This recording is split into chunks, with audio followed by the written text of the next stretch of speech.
Let a man. Grace has distinguished him. Grace has separated him. Wise men will come and bow. It's not about Deborah. Deborah said there was a time where the highways and the byways were unoccupied. And God looked upon the spirit who will ascend unto the throne of motherhood. And there can be no one. And Deborah has been building, she has been equipping. I know she may be married to Labidot, but she understands the placement of her palm tree, the place of her apostolic steering and prophetic ordination. And by the time she's clean to the palm tree, and suddenly she awakened as a mother in Israel. And in that very day, what looked like a conundrum in Israel get an answer. And prophet, kings begin to find definition. Chief of army staff can no longer war again. He needed the counsel of Deborah. Kings can do nothing. They need the counsel of Deborah. From that very moment, Deborah said, my heart was burdened towards the governors. My heart was burdened towards the kings. So her responsibility was intercession for the kings. And she doesn't know that her genuinity, sincerity, interceding for kings was to put her in throne and government. So you may not know why you are being interceding and praying for the ministers in the land of Otubo. You don't know your prayer has been answered. God has raised an edifice. God has raised a man. But in that day, don't be like the Pharisees and the Sadducees. He spoke about it, they prophesied about it. But in the days they came, they are fighting it. Our fathers are not yet ready for what is coming. They cannot stop it. God has no restraint. Either to conquer with many or to win with a few. Another army emerge. You can't fight them. They may be passionate, zealous. You may think it's an ambition. It goes beyond an ambition. The burden of the calling of ministry is not what you can run by ambition. I'm telling you, it's not an ambitious thing. It's a burden. When you see men do it, it's because it's a call. It's a mandate. When they go, they try to rest. They cannot rest. They only rest when they have read the scroll for the day. Have you read the scroll for today? When we go and lie down, we cannot have peace until we read what is written in the spirit today. Until we interpret what God has communicated. And when we are done interpreting it, we check again of tomorrow. Because daily he loads us with benefit. God has blessed us with all spiritual blessings in heavenly places in Christ Jesus. Oh, watchman, oh, watchman. How about last night? Have you inquired? Have you inquired? In the land of Otubo, there are men that must reach scrolls every day. Every day you must appear within the cleft in Zion and say, oh God, what are you saying today? What are you saying today? Hi. Hey.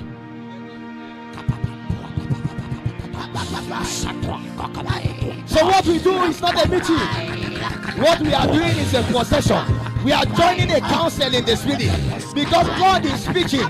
God has advanced. So every day we come, we read what is God doing, what is God saying, and we join into it.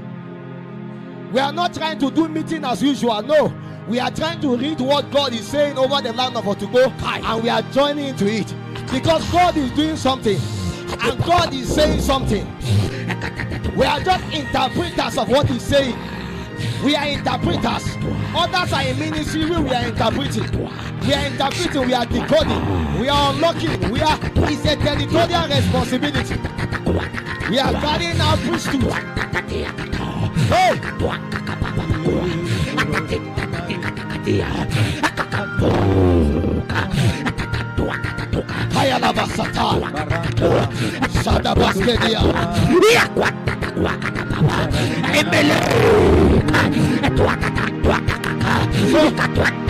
You may not know why.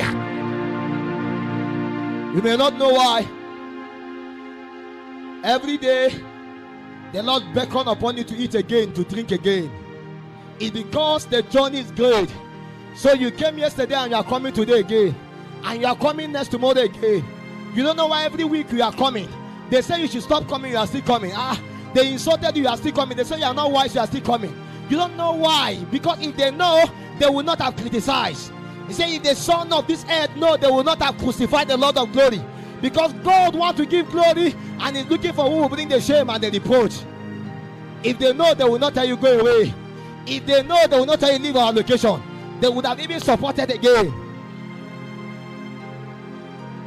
You can't curse a man that God used to bless. Who is him? Who is his father? Who is his mother? Who ordained him? What school of ministry did he go to? Who called men to do the work of God? Men called men to do their works. God called men to do his works. There is an ordination of men. There is an ordination of God. In the days God wants to do a new thing, he doesn't need the approval of men. When God has gone ahead of you, you go ahead of him. Paul was speaking. He said, when it pleases the Lord to separate me from my mother's womb and to reveal unto me the mysteries of the kingdom, I consent with no man. Peter, you don't like me. Peter, you don't believe in me. Peter, you say I'm not part of the apostle. Jesus has approved of me. Woe to you in the day the Lord has approved of a man and you are disapproving of him. Curse be Barak. Why try to curse a man that God has blessed?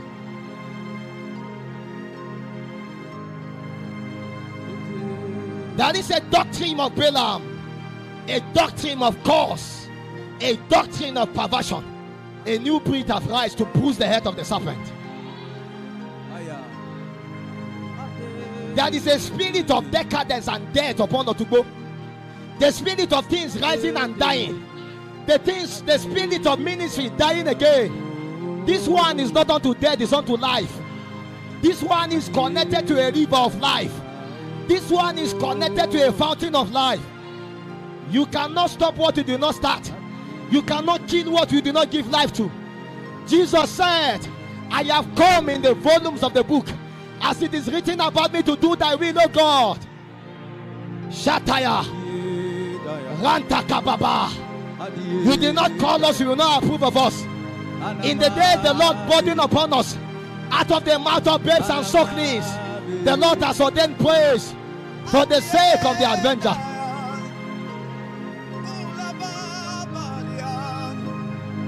The devil shut down our fathers, shut down our mothers. He cannot shut us down. Apostle, you will not live for to go. That spirit trying to make you run away to Port Harcourt was what fought the fathers of the land. That spirit that wants to run, make you run and lead to Lagos was what fought the spirit of the land. That is a territorial principality that does not want the progress of the people in the Doma land. That does not want the progress of the people of Otubo.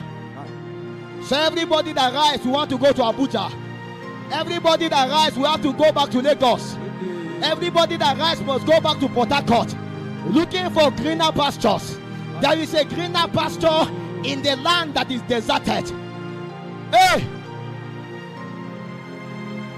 For God has blessed us with all spiritual blessings in heavenly places. There is a fountain that cannot be shut down. Out of your belly shall flow rivers of living waters. And Isaac dug a well, and the Philistine contended for the well. And he dug another well again, and they contended. He dug another one again. They might have drive you the first time, drive you the second time. They cannot contend again. There is Rehoboth. There is another well that they cannot contend for.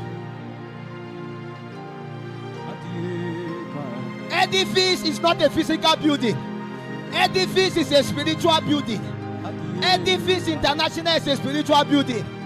Whether you drive us away from a location, we are established in the spirit. Hey! I see an altar in the spirit connected to edifice. It's a territorial thing. It's a territorial thing. It is a mobile altar. It is not a physical altar. It's not about a location. There is a sound from heaven. Hey! Edifice is not just in the heart of Apostle Sam. It is in your heart. It cannot be killed. It cannot be deterred. This one cannot be miscarried. This one cannot be aborted. We are going nowhere. We are taking charge of the gate of Otubo. It shall be known that something good will come out of this Nazareth. Out of the corridors of Otubo come a people. From the backside of the land of Otubo, awake again another army. A people deserted. A people downcasted. A people broken.